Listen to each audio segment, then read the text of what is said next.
Hector's POV.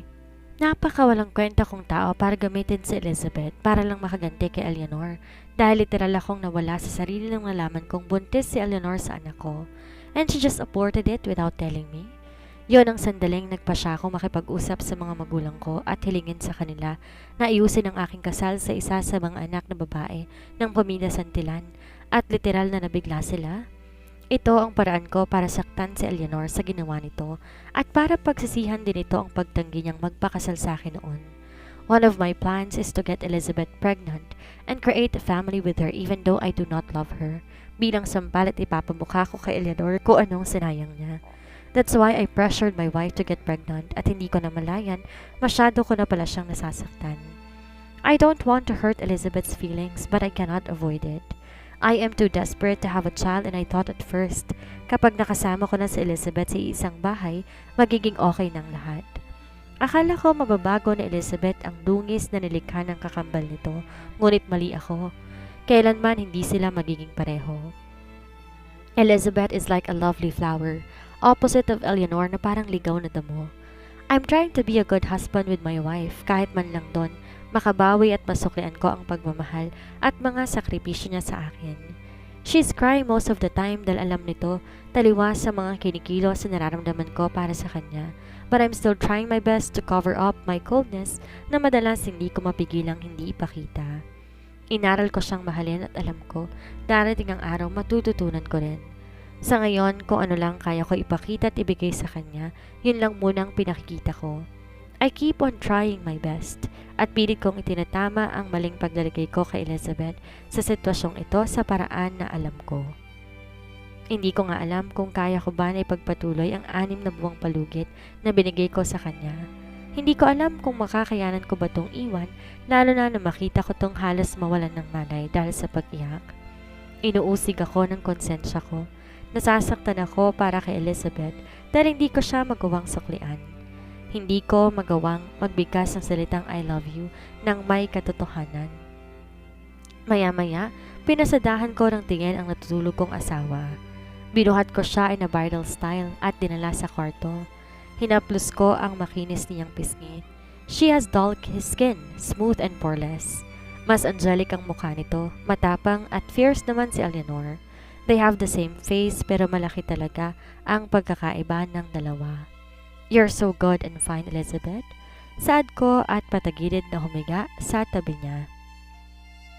At itinukod ang kamay ko sa gilid ng ulo ko para malaya ko siyang mapagmasdan. Narinig ko ang pag-ungot niya at bumaling ang mukha niya paharap sa akin, ngunit nanatili pa rin ito na natutulog. She is in a deep sleep but her sadness is still visible on his beautiful, dialed face. Poor Elizabeth. Pasensya na ako napunta ka sa lalaking walang puso. Pakakasalan kita kahit wala naman talaga akong nararamdaman para sa'yo. Kaya ang tanging pambawi ko na lamang ay ang alagaan ka sa pamamaraan ko dahil inipit at ginamit kita sa gitna ng problema namin ni Eleanor. I am pushing you away. Kahit na alam kong di na kita kayang pakawalan pa dahil sa nasanay ka na sa presensya mo. Nasanay na akong may alagain ako na pasaway na asawa at higit sa lahat iyakin pa. Maski ako naguguluhan na rin sa sarili ko. Si Eleanor man ang nilalaman ng puso ko ngunit hindi ko naman kaya na makitang mapunta ka sa iba. That's why I keep you by myself. Nalilito ako sa tunay kong nararamdaman. Tumayo na ako at hinila ang kumot pataas sa kanya. Ginawaran ko siya ng hagkan sa noo. Kung sana, sa'yo na lang ako unang nahulog, baka hindi pa ganito ang sitwasyon natin. Baka pareha sana tayong masaya sa piling ng isa't isa. Lumabas na ako ng silid at bumaba sa living room. Maya-maya kinuha ko ang phone ko mula sa suot kong maong nang biglang mag-ring ito. Nangunot ang noo ko na makita ko sinong tumtawag. It's my mother. Hello, Mom? Bungad ko nang sagutin ko ang tawag. Ano tong nababalitaan namin na mag-undergo kayo ng surrogacy ni Elizabeth at si Eleanor ang surrogate mother? Pasigaw na bulalas nito mula sa kabilang linya. Yes, tama ang narinig ninyo, saad ko. Nababaliw ka na, Hector. Hindi pa ba sapat na kinam mo yung 2 kambal? Pumahig na nga kami noong pakasalan mo si Elizabeth kahit alam naming may namagitan sa inyo ni Eleanor noon. Tapos, ito naman ngayon. Di makapaniwalang bulyaw niya sa akin. Eleanor insisted, Mom. Kung alam niyo lang kung gaano ko katutol sa ideyang to. Ang kaso si Elizabeth ang nagpumilit at kasalanan ko rin naman because I pressured her to give me a child. Aware din sila na hirap kaming makabuo ng asawa ko. Pag-isipan mo tong mabuti, iho, alalahanin mo.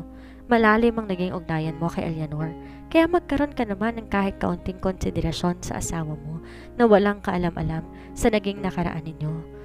Saan nito kaya napatingala na lang ako sabay buntong hininga. I know, Mom. I'm sorry. Nasa office ka pa ba? Dumaan ka nga rito sa bahay at dito tayo mag-usap kaharap ang daddy mo. Napabuga na lang ako ng hangin sabay tango. Nasa bahay ako pero sige, pupunta ako ngayon din. Okay, dito ka na mag-dinner and tell your wife, dito ang punta mo nang hindi na siya mag-isip. Binabaan niya na ako ng linya. Pabagsak akong naupo sa couch habang mariing pumikit. Ngunit ganon na lamang ang pagtataka ko nang may maramdaman akong ibang kamay na nakikihilot ng sentido ko. Hindi to kamay ng asawa ko. Kagad akong nagmulat kasabay ng panlalaki ng mga mata ko. Nagtama ang mga mata namin ni Eleanor na ikinabalikwas ko ng tayo. What are you doing here? Pagalit kong tanong kasabay ng pamamewang ngunit ginisihan niya lamang ako. Is my sister sleeping peacefully? Imbes sagutin ako, nagtanong ito na ipinagtaka ko. How did you know she's sleeping? At anong ginagawa mo rito? Walang nagpapasok sa'yo. Naggangalit kong tanong. Umikot lang to at naupo sa couch, sabay ekis ng dalawa. Natong hita. Bukas ang gate at pinto, kaya pumasok na ako. And about Elizabeth, she looks stressed lately at alam kong wala itong nagiging matinong tulog sa gabi. Kaya nilagyan ko ng kaunting pampatulog ang drinks niya kanina. Bukas ng gising niya. Prenteng sagot nito na ikininis ko. Nagulat ang babae nung hablutin ko ang kaliwang braso nito patayo. San ka kumukuha ng kapal ng mukha na itungtong ang mga paa mo sa pamamahay ko nang walang permiso? And how dare you put some sleeping pills into my wife's drinks? Nagangalit kong tanong na ikinalaki ng mga mata nito. Hector, don't get me wrong. I just wanted her to sleep well. Depensa nito sa sarili. Then why are you here? Pinatulog mo ang asawa ko tapos bigla ka nalang pupunta rito. Gayong alam mong wala siyang malay? Ano ang pakay mo, Elizabeth? Well, I'm here because dahil gusto mo akong akitan, hindi ba? Obviously, that is your intention. Putol ko sa sasabihin sana nito. Hector, I still love you. No, Eleanor, you don't. Sarili mo lang ang mahal at minamahal mo. Sarili mo lang, so shut up. Pananalungat ko sa kanya, sabay padaskol ko siyang binitawan. Kita ko ang pagbagsak ng luha ng dalaga, ngunit hindi ko magawang madala sa pag-iyak-iyak nito. Bigla niya akong niyakap na ikinabigla ko, ngunit tinulak ko siya pero para naman tong linta kung makadikit. Hector, I love you. I still love you. Giit muli nito, ngunit galit lang ang nararamdaman ko nang marinig ang mga katagang iyon. Dumistansya ka sa akin, Eleanor, dahil baka hindi ako makapagpigil at kung ano pang magawa ko sa'yo, banta ko rito. Malamig ang tinging pinukol ko sa kanya na siyang kinastatwa nito. I thought you still loved me. Akala ko nung gabing puntahan mo ako gusto mong bumalik sa akin. Bakit ngayon sa isang iglap para na akong may sakit na nakakahawa sa'yo? Nasasaktang tanong ng dalaga, ngunit yumuko lang ako at nagpipigil ng galit. Don't assume, Eleanor. Sinabi ko na sa'yo pinuntahan lang kita para may linawin ako but it doesn't mean na babalikan kita. Asawa ko na ngayon ang kapatid mo so stop doing this. Alam mo ba kanina habang pinagmamastan at pinapanood ko kayong dalawa na nagtatalo sa simpleng bagay lang at kung paano mo pagbawalan si Elizabeth, sinasakop ako ng sobrang selos? Naiinggit ako kung paano mo siya alagaan na kahit kailan hindi mo nagawang ipakita at iparana sa akin. Napatingala ako dahil sa frustration na nararamdaman ko ngayon. Ngayon ito na ang naghahabol sa akin. Oo, ito ang plano ko nung una pero nagbago na dahil hindi ko na nagugustuhan. Eleanor, pinakitaan din kita na higit sa pag-aalagang nakikita kong pinapakita kay Elizabeth. Sadyang abala ka lang talaga sa mga pangarap mo at bulag kang makita. You are so occupied by your ambitions and because of you being ambitious, ito ang nangyari. Ang dami mong mga pinalagpas at sinayang na pagkakataon. Mahabang litanya ko na mas ikinaiyak nito. Can I borrow you from her for the meantime? Can I be with you kahit sa nakaw na sandali lamang? Mabait niyang tanong na ikinasalubong ng kilay ko. Is she insane? You don't know what you're saying, Eleanor. Umuwi ka na at magpahinga. Akbang tatalikuran ko sana siya, ngunit laking gulat ko nang bigla niya akong sugurin ng hagkan sa labi. Ramdam ko ang pamilyar na pakiramdam na tila biglang nagbalik sa akin. Ngunit alam kong mali ito kaya hindi ako nagdalawang isip na itulak siya na ikinabagsak nito sa sahig. "Why did you do that?" Galit kong tanong. "Because I love you." Nagsisisi akong hindi kita pinakasalan kaya gusto kong bumawi kahit na alam kong hindi na po pwede. Sanay naman tayo sa taguan ng relasyon, hindi ba? Kaya po pwede natin ulit gawin yon. How could you say that, huh? Nawalan ka na ba ng respeto sa nararamdaman ng kapatid mo? I don't wanna hurt her. Ayoko nang gumawa pa ng isa pang problema. Ayoko, Eleanor. Ayoko na. Pabulyaw kong sa dito. Ako dapat yung kasama mo ngayon dito sa bahay na to, Hector. Ako dapat. Paano mo nagagawang sabihin yan sa likod ng kapatid mo? Ikaw ang sumayang sa kung anong meron tayo noon, kaya dapat sarili mong sisihin mo. Sad ko na ikinayo ko nito at mapait na ngumiti. Matagal ko nang sinisisi ang sarili ko, Hector. Ang akala ko sa makalipas sa 3 taon ay okay na. Akala ko natuldukan na ang pagmamahal ko sa iyo. Ang kaso na magkita tayo ulit sa resto nang hindi inaasahan, parang bumalik ang lahat sa akin. Akala ko tuluyan na kitang ipinaubaya pero mali ako. Hindi ko pa rin pala matatanggap. Move on, Eleanor. Tapos na ang lahat sa atin. Tama na. Go home. Magagabi na. Pagtataboy ko rito habang nakapumulsang nakatayo sa harap niya. Get up and fix yourself. Hindi bagay sa iyong magkaganyan. You are now a doctor. So dapat yun na lang pagtuunan mo ng pansin at hindi ako. Hindi ang relasyon namin ni Elizabeth. Tumayo na to at dahan-dahang lumapit sa akin. Hinaplos niya ang kwelyo ng suot kong white long sleeve habang ako, pinapanood ko lang ito sa pinaggagawa nito. Mukhang wala nga tong balak tumigil kaya hinawakan ko na mahigpit ang pulsuhan niya para ilayo ang kamay sa akin. I told you to stop. Saad ko at dahan-dahan na nga nitong ibinababa ang kamay, kasabay na rin ang pagbitaw ko sa kanya. Fine, aalis na ako. But don't forget that I still love you and my heart only belongs to you. Pahabol ni Eleanor saka na to tumalikod at naglakad na palabas ng pinto. Damn! Sigaw ko nang tuluyan nang nawala ang dalaga sa paningin ko at pinagbabato ang kung anuman na mahawakan ko. Pati babasaging center table ay hindi nakaligtas nang malakas kong tadyakan ito hanggang sa nagkalat na ang mga bubog sa sahig. Hindi ko na nga napigilan pa ang hindi ilabas ang galit na kinikimkim ko. Habol hininga akong napasalampak ng upo sa sofa habang sapo ang mukha ko. Naalala ko ang ginawang paghagkan sa akin ni Eleanor. Hanggang ngayon ramdam ko pa rin ang manipis itong labi. Sinungaling ako kung sasabihin kong hindi ako nanabik. Pero dahil alam kong mali ang tumugon ay hindi ko ginawa dahil ang unang pumasok sa isip ko ay si Elizabeth. Ayoko nang dagdagan pa ang mga kasalanan ko sa kanya pero hanggang kailan ko kayang pigilan ang sarili ko gayong patuloy na umaaligid ang kakambal nito. Kilala ko si Eleanor. Kapag may gusto ito, hindi ito tumitigil hanggat hindi nakukuha. Mahilig tong sumugal, makuha lang ang gusto. Kaya natatakot din ako na baka traidorin ako ng sarili ko. Kaya hanggat kaya kong iwasan, iiwas ako. I will try to convince Elizabeth na wag nang ituloy ang surrogacy. Maya-maya, tumayo na ako at kinuha ang susi ng sasakyan. Sinigurado kong nailock ng mabuti ang bahay dahil iiwan kong mag-isa si Elizabeth. I ensure that she's safe. Malapit lang din dito ang bahay ng mga magulang ko kaya makakauwi rin ako ng maaga. Ayoko magising si Elizabeth bukas nang wala ako sa tabi niya dahil baka umiyak na naman to na parang nawawalang bata. I drove fast at wala pang 1 oras, nakarating na ako sa bahay ng aking mga magulang. Dire-diretso ako papasok ng bahay hanggang sa sinalubong ako ni Dorothy, ang mayordoma, kaya huminto ako. Welcome home, Sir Hector, pati nito sa akin. Where's Mom and Dad? Nasa dining room po sila. Kanina pa po nila kayo hinihintay. Sagot nito kaya nilagpasan ko na siya at dumiretso na ako sa dining kung saan abutan ko silang mukhang kanina pa naghihintay sa akin. Mom? Tawag ko sa atensyon nito at sabay sila ni Daddy na nag-angat ng tingin sa akin. What took you so long?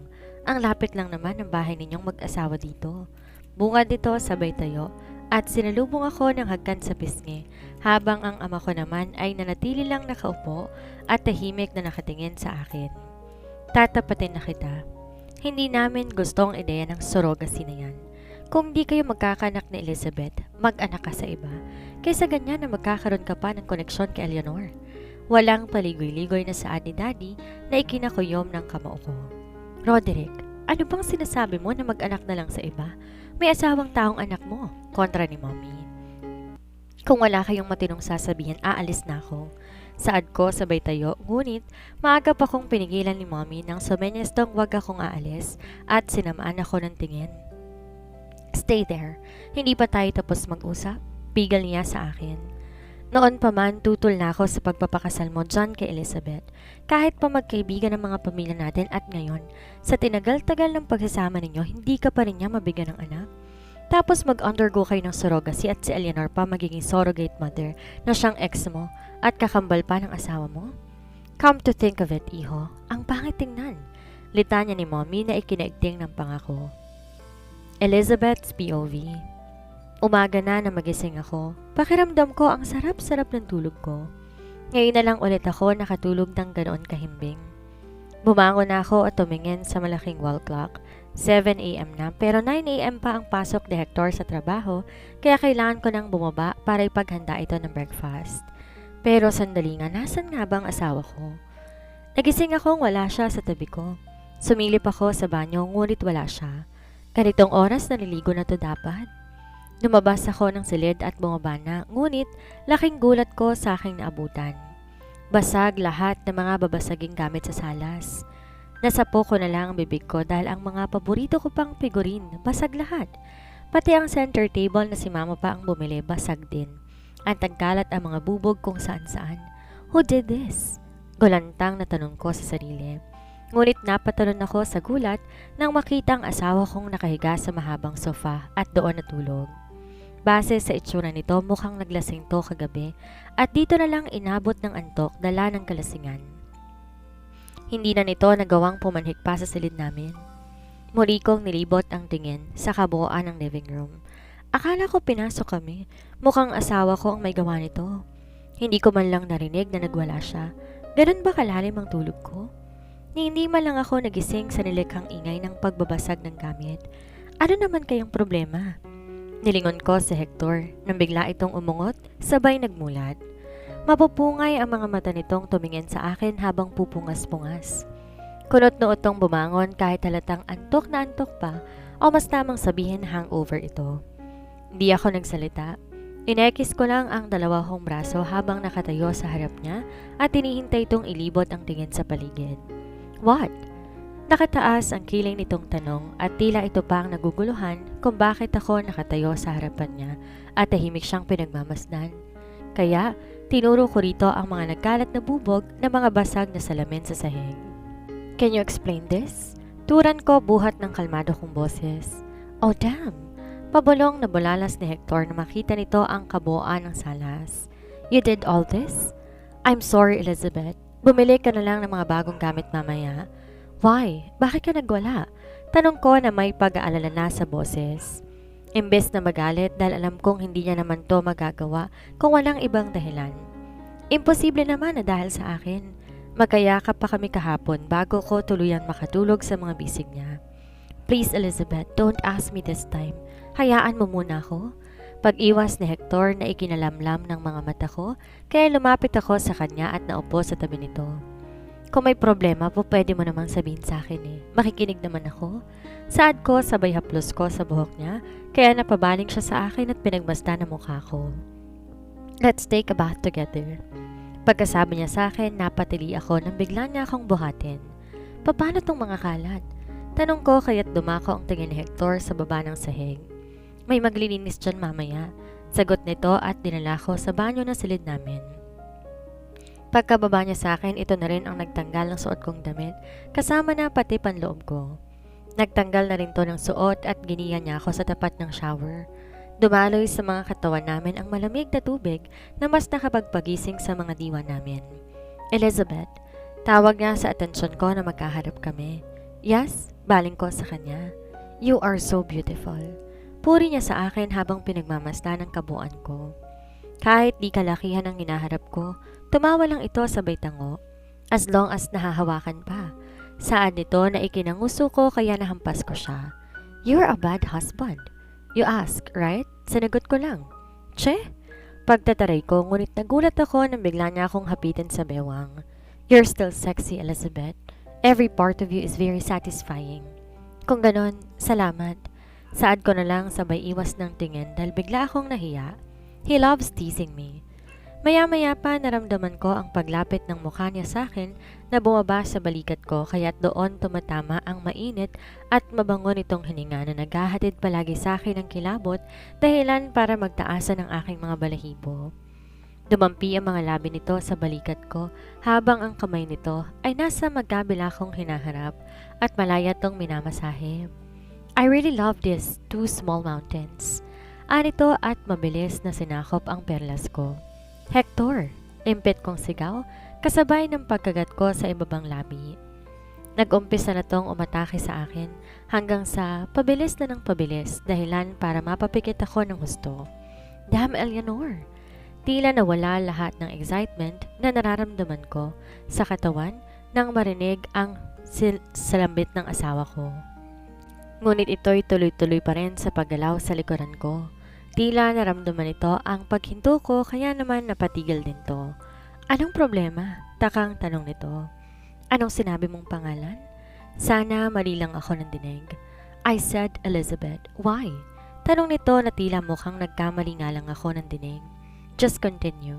Utos ko na lang kahit nawala na talaga ako ng gana. Naramdaman ko naman ang pagtuloy ni Hector sa likod ko habang ako'y wala na sa sariling nakatingin sa kawalan. Malinaw sa isip ko si Eleanor ang binanggit niya at hindi ako. Damn! Mahinang sigaw ni Hector nang tuluyan na nga nitong maabot ang sukdulan.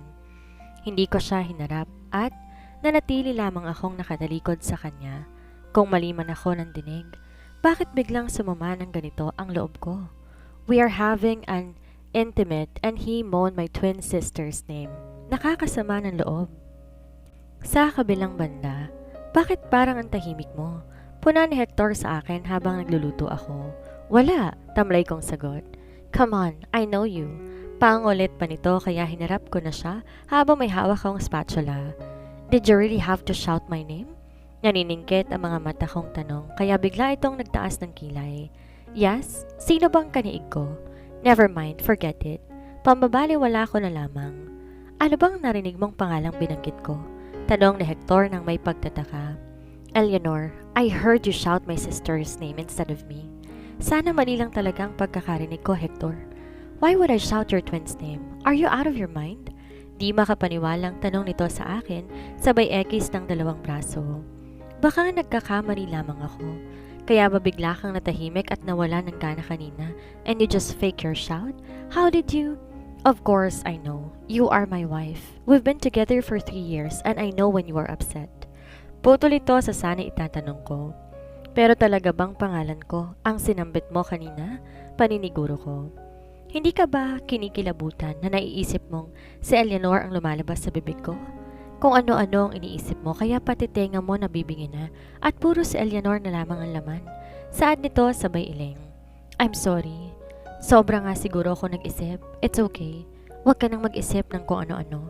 Saad nito and he patted my head like a kid. Bakit parang wala ka naman balak na pumasok ng office? Pag-iiba ko? Mamayang lunch, may appointment ako sa isa sa mga VIP client ng company. Sagot ni Hector at bigla akong na-curious kung sinong VIP yon. May I know who? Hindi mo rin naman kilala kahit pa sabihin ko sa'yo. Sagot niya sa akin kaya naman tumango na lamang ako. Pagkatapos ko rito aalis ako. Bibili ako ng mga bagong gamit sa salas na binasag mo. Paalam ko sa kanya. Alright, parating pa rin ang maglilinis. Baka masugatan ka pa kapag ikaw ang pinaglinis ko? Saad nito sabay silip sa niluluto kong adobong baboy. It's burning. Bulalas niya na ikinalaki ng mga mata ko, kaya mabilis niyang ini-off ang stove. Sorry, hinging pasensya ko. Be attentive, Elizabeth. Sorry na, hindi ko naman sinasadya eh. Wala ka namang ginawang tama. Singhal nito na ikinangiti ko. Sa isang iglap, ang bilis magbago ng mood ni Hector. Parang kanina lang ang bati niya sa akin. Mabait, tapos biglang nakasinghal na ngayon dahil lamang sa maliit na bagay. Bakit kapag ito ang nagkakamali, ayos lamang, pero kapag ako, galit na galit?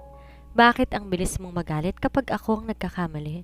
Pero ikaw nang maabutan kong nabasag mo ang collections kong figurine at ang center table na si Mama ang bumili. Nagalit ba ako? Hindi ko na siya hinintay pang magsalita. Nalagpasan ko siya at umakyat sa hagdanan patungo silid namin. Agad akong nagpalit ng damit. Mamaya pa sana ako aalis pero ngayon ko na naisipan. Kinuha ko ang bag ko at muling lumabas ng kwarto. Pagbaba ko, sinalubong ako ni Hector na nakakunot pa rin ng noo. Saan ka pupunta? Anito. Bibili po ako ng mga bagong furnitures. Tabang kong sagot at tatalikod na sana nang pigilan niya ako sa braso ko na ikinahinto ko. What? Baling ko sa kanya habang nakataas ang isa kong kilay. Nasasanay ka ng tinarayan mo ko, Elizabeth. Why don't you ask yourself kung tama bang pakikitungo mo sa akin? Simpleng bagay na magkamali ako, galit ka na. Gayong humingi naman ako ng pasensya dahil hindi ko naman talaga sinasadya. Alam ko na ayaw mo ng kapalpakan pero hindi yun maiiwasan sa isang bahay. Pagpapaintindi ko sa kanya. Fine, umalis ka na. Saad nito na ikinalaglag ng pangako. What? Tila nabibingi kong pagpapaulit sa kanya. Kaysa magtalo pa tayo, sige na, umalis ka na at bumili ng mga bagong gamit. Tumalikod na si Hector sa akin at umakyat na patungong silid namin. Madalas ang hirap nitong intindihin. Parang kanina lang ang ayos ng pag-uusap namin pero ngayon ganito na. Lumabas na lang ako ng bahay at nagtungo sa garahe. Mabilis lang akong nakarating sa isang kilalang furniture and appliances shop. Kilala na nila akong suki dito dahil madalas dito ako sa kanila bumibili ng mga gamit sa bahay kapag gusto ko ng mga bago sa mata. Good morning, ma'am. Welcome back. Magiliw na bati sa akin ni Mina na siyang palaging nag-a-assist sa akin. Hello, good morning din. Patingin ako ng iba't ibang klase ng mga center table ninyo. Saad ko kaya sinamahan niya ako sa hanay ng mga nagkagandahang lamesa. Kaagad may nakakuha ng pansin ko kaya napangiti ako. This one, kunin ko na. You really have a good taste, ma'am. Pakihintay na lang po. Masayang saad ni Mina at nagpaalam at iniwan ako sandali. Nag-ikot-ikot muna ako sa figurine section. Nakita ko ron ng mga antique designs kaya isa-isa kong tinignan ang mga ito. Mahilig din ako sa mga Buddha figurines. Hilig kong mangolekta ng mga ganito since I was a little. Akmang may dadampon akong isang figurine na nakaagaw ng pansin ko nang biglang may makasabay akong isang kamay. Nagdikit ang mga balat namin, kaya kagad akong nagangat ng tingin at ganoon na lamang ang panlalaki ng mga mata ko na makilala ko kung sino ito. Elizabeth? Enzo? Sabay naming sambit sa pangalan ng isa't isa. I did not expect to see you here. Gulat nitong Saad habang may malawak ng ngiti sa labi. Me too. Saad ko sabay pilit ang ngiti na ginawad ko sa kanya. Enzo is my ex-boyfriend at hindi naging maganda ang paghihiwalay namin noon. Kaya kahit ilang taon nang nakalilipas, hirap pa rin ako na harapin siya. Kamusta ka na? Maayos ba ang trato sa'yo ng asawa mo? Biglang tanong nito, ngunit wala akong mahimikang pait sa tono niya. Mukhang naka-move on na talaga ito. Sadyang ako lang tong nag-iisip pa rin na hindi kami okay. Dahil siguro, guilty pa rin ako. Oo, he is treating me well. Sagot ko na ikinatango niya na lamang. Would you mind if we have some coffee? Wala naman sigurong masama. Magko-coffee lang naman eh. Sure, papayag ko. Ihintayin ko lang ang binili ko. Bakit? Ano bang binili mo? Tanong nito. Center table para sa living room. Nabasag kasi yung binili pa ni Mama. Sagot ko na ipinagtaka niya. Nabasag? Sinong bumasag? Panguusisa niya. Ako ang nakabasag, napatungan ko ng mabigat, pagsisinungaling ko na lamang na ikinatango ng lalaki. Maya-maya lang lumapit na si Mina sa akin. Ma'am, okay po, ready to deliver na lang po sa bahay ninyo. Doon na lang po tayo sa counter to proceed with the payment. Saad nito sa akin kaya tumungo na ako sa counter at nang iaabot ko na sana ang card ko, naunahan ako ni Enzo. Give it to me. Saad nito habang iniaabot ang black card sa cashier na ikinabigla ko. No, gamit to sa bahay. It's inappropriate kung ikaw ang magbabayad. Ano na lang ang sasabihin ng asawa ko? Fine, but the coffee is my treat. Matapos kong magbayad ay sabay na kaming lumabas at tumungo sa pinakamalapit na coffee shop. Parehong iced coffee ang napili naming orderin at naupo sa pang-dalawahang table. Maya-maya napansin ko, nakatitig lang ang lalaki sa mukha ko. May dumi ba ako sa mukha? Conscious kong tanong na ikinangiti niya na lamang. Wala. I just realized na mas nalo ka palang gumanda na mag-asawa ka na. Out of nowhere nitong sagot na ikinasamid ko.